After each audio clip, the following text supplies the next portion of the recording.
आज होली का शुभ पावन त्योहार है। आप सभी सज्जनों को होली की ढेर सारी शुभकामनाएं। प्यारे सज्जनों, आप सभी पर श्री गुरु महाराज जी की कृपा, उनका आशीर्वाद हमेशा बना रहे। प्यारे सज्जनों, हमारे देश में तरह तरह के त्यौहार मनाए जाते हैं। उन सब का अपना अपना महत्व है, सब के अपने अपने तौर तरीके हैं। लेकिन इन सभी त्योहारों में होली का जो महत्व है, उसकी तुलना भारत तो क्या, संसार की किसी भी त्योहार से करना कठिन है। होली के पर्व में जहाँ भक्ति के रंग होते हैं, वहीं भाईचारे की मिठास भी होती है। शास्त्रों की दृष्टि से अगर देखें तो होली विशुद्ध रूप से सत्य और निष्ठा का पर्व है। ईश्वर के प्रति सच्ची भक्ति का त्यौहार है। भक्त प्रहलाद अपने पिता के खिलाफ सत्य और ईश्वर की भक्ति पर अडिग रहते हैं और इस सत्य पर कायम रहने के लिए अपने प्राणों की आहुति देने को भी तत्पर रहते हैं। इस तरह होली का त्यौहार हमें बताता है कि हमें हर सूरत में बुराई से दूर रहना है। उस स्थिति में जबकि बुराई हमारा कोई सबसे सम्मानित या प्रिय व्यक्ति भी कर रहा होता है। भक्त प्रहलाद की कथा में होलिका का दहन होता है और प्रहलाद पूरी तरह से सुरक्षित होकर के बाहर निकल आते हैं। इस कथा का मर्म यही है कि बुराई कितनी भी ताकतवर क्यों न हो, अंततः वह अच्छाई के सामने धू धू करके जल जाती है। इसे आध्यात्मिक दृष्टि के साथ देखें तो इसका एक और स्वरूप है जो होलिका दहन के अगले दिन दिखाई देता है। लोग एक दूसरे को रंग गुलाल लगाते हैं, जिससे वर्षों से बोलचाल जो खत्म हो गया था वो उनसे भी जा करके मिलते हैं और प्रेम के सूखते हुए पौधों में रंगों की बौछार डालते हैं।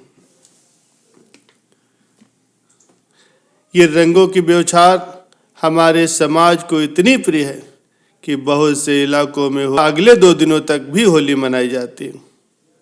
जगह जगह होली मिलन का त्यौहार होता है, जो समाज में एक नई किस्म की सामाजिकता और प्रीत का संचार करते हैं। हमारे पूर्वजों ने ये एक ऐसे समय पर होली का त्यौहार रखा था जब सर्दी लगभग जा चुकी होती है और गर्मी आने को आतुर होती है। ऐसे मौसम में रंगों की फुहार शरीर और मन दोनों को शीतलता प्रदान करती है। इतने सुंदर और सौहार्दपूर्ण पर्व में कुछ लोग जानबूझ करके नशे की अति भी कर देते हैं और कभी कभी इसी उन्माद में लड़ाई झगड़े भी हो जाते हैं। इसलिए त्यौहार मनाते समय हम सब इस बात का ध्यान रखें कि होली भाईचारे का त्यौहार है। नशा करके भाई का भाई से झगड़ा करने का ये त्यौहार नहीं है। ये उल्लास का त्यौहार है, तो मौज मस्ती पर भी कोई रोक टोक नहीं। लेकिन ऐसा कोई भी काम न करे कि पूरे साल तक होली कोई अवसाद या हमारे अपनों के दिलों में न छोड़ जाए। आप सभी को होली और रंग पंचमी की हार्दिक शुभकामनाएं। आपके जीवन में इसी तरह से हमेशा ही रंग बरसता रहे। पुराणों के अनुसार प्राचीन समय में हिरण्यकश्यप नामक एक असुर था जो भगवान विष्णु का कट्टर दुश्मन माना जाता था। लेकिन उसका खुद का पुत्र प्रहलाद विष्णु जी का सबसे बड़ा भक्त था। उसकी भक्ति को देखकर हिरण्यकश्यप बहुत कुपित रहा करता था। वो चाहता था कि प्रहलाद उसकी शक्ति को माने और विष्णु की पूजा न करके उसकी पूजा करे। लेकिन प्रहलाद ने ऐसा करने से मना कर दिया। तब हिरण्यकश्यप ने उसे नाना प्रकार से कष्ट दिए, उसे मार डालने की योजना बनाई।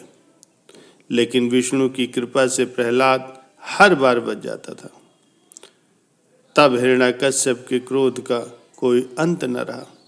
उसने अपनी बहन होलिका से प्रहलाद को जला करके मार डालने की प्रार्थना की। उसकी बहन होलिका को यह आशीर्वाद था कि वो अग्नि में नहीं जल सकती।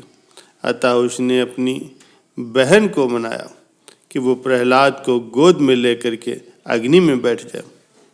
अग्नि उसे छू भी न सकेगी, लेकिन प्रहलाद उस अग्नि में भस्म हो जाएगा।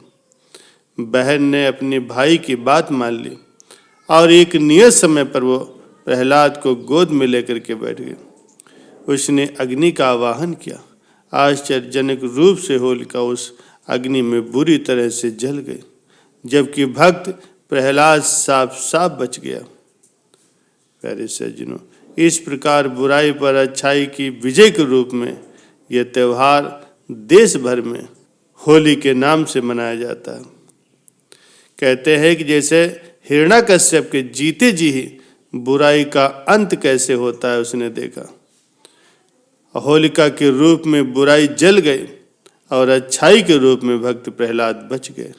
उसी दिन से होली को जलाने और भक्त प्रहलाद के बचने की खुशी में अगले दिन रंग गुलाल लगाए जाने की शुरुआत हो गई।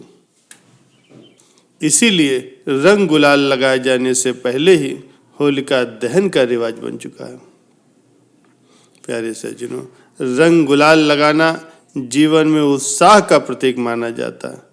सभी से भाईचारा स्थापित होता है। लोग विभिन्न प्रकार के पकवान बनाते हैं जो आपसी प्रेम के कारण एक दूसरे को खिलाए जाते हैं। एक कहानी कामदेव की भी है। पार्वती शिव से विवाह करने के लिए उनकी तपस्या में लीन थी, लेकिन खुद ध्यानमग्न शिव ने काफी समय तक उनके ऊपर ध्यान नहीं दिया। ऐसे में कामदेव से रहा न गया और उन्होंने भगवान शिव पर पुष्प बाण चला दिया। ध्यान भंग होने से शिव को इतना गुस्सा आया कि उन्होंने अपनी तीसरी आंख खोल दी और कामदेव भस्म हो गए। कामदेव के भस्म होने पर उनकी पत्नी रति रोने लगी और कामदेव को जीवित करने की उसने गुहार लगाई। इसके अगले दिन क्रोध शांत होने पर शिव ने कामदेव को पुनर्जीवित कर दिया। माना जाता है कि कामदेव के भस्म होने पर ही होलिका जलाई जाती है, तो उनके जीवित होने की खुशी में रंगों का त्यौहार होली मनाया जाता है।